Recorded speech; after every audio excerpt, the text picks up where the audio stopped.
नमस्कार दोस्तों, आपके लिए आज मैं फिर एक कहानी के साथ हाजिर हूँ।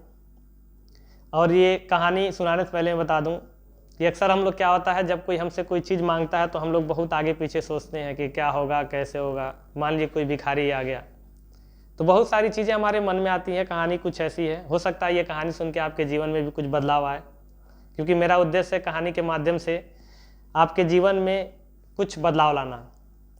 और ये कहानी एक भिखारी था। वह अपना जीवन यापन भीख मांग के किया करता था, अपने जीवन को चलाता था। एक दिन वह सवेरे भीख मांगने के लिए घर से निकला। सवेरे इसलिए निकला क्योंकि उस दिन त्यौहार था। सोचा कि अगर आज सवेरे मैं जाऊंगा तो मुझे बहुत सारे भीख मिलेंगे, तो मैं अपने परिवार को चला सकता हूँ।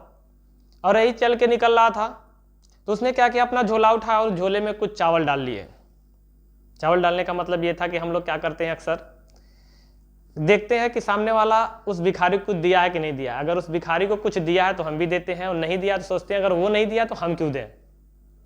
इसीलिए वह भिखारी को जो है ये चीज़ की अनुमान था, इस बात का अनुमान था, और वह अपने झोले में स्वयं ही चावल डाल लिया था। ऐसे चल रहा था। चलते चलते रास्ते में पहली बार रास्ते में राजा की सवारी दिखी तो सोचा कि आज मेरा कितना भाग्य प्रबल है कि मुझे सीधे राजा से भीख मिलेगी। और यही सोच के अभी सोच रहा था, और ये सोच रहा था कि मैं कभी भी राजा के दरबार में जाने का प्रयास करता था तो राजा के दरबारी मुझे वहां से भगा दिया करते थे। तो ये सब सोच के अभी वो जा रहा था, तब तक राजा की सवारी उसके पास आ गई, आके रुकी। बहुत खुश हुआ, मन ही मन खुश हुआ।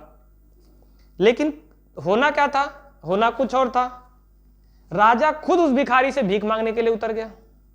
और राजा ने कहा कि आप जो हे पथिक, जो भी आप हैं, राहगीर हैं, आप मुझे कुछ भीख दीजिए, क्योंकि मेरे राज्य में अकाल पड़ा हुआ है। और अगर भिक्षाटन मैं पूरे दिन मुझे करना है, अगर मैं भिक्षाटन में अगर मेरा हाथ अगर खाली चला गया तो मेरे राज्य का अकाल नहीं जा पाएगा। इसीलिए आप कुछ न कुछ हमको भीख में दीजिए। वह व्यक्ति सोचा ये कैसा मामला है, मैं पूरी जीवन भीख मांगता रहा, आज मुझसे कोई भीख मांग रहा है। वो व्यक्ति जो अपने झोले में हाथ डाला, हाथ डाल के एक चावल निकाला और राजा को दे दिया। राजा खुश हुआ, चला गया। सोचा कि चलो पहली बार तो कम से कम ये हुआ कि मेरा हाथ खाली नहीं हुआ। और वह व्यक्ति इस कश्मकश में था कि मैंने कभी पूरी जिंदगी किसी को कुछ दिया नहीं है, और आज मेरे हाथ से एक चावल का दाना चला गया। वह व्यक्ति पूरे दिन भर भिक्षाटन किया, भिक्षाटन करके घर गया तो जिस झोले में चावल था, जब उसकी पत्नी उस झोले को उलट दी, यानी कि जमीन पे गिराई, तो देखी उसमें एक सोने का चावल था। वो पूरा का पूरा मामला उस भिखारी को बताई कि आपके एक झोले में एक चावल का दाना था जो सोने का था।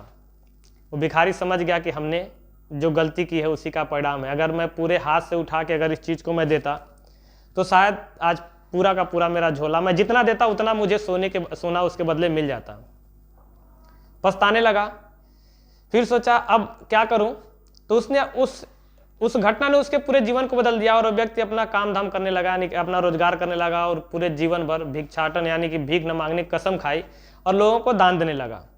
और उसका जीवन भी बहुत ही बेहतरीन तरीके से चलने लगा।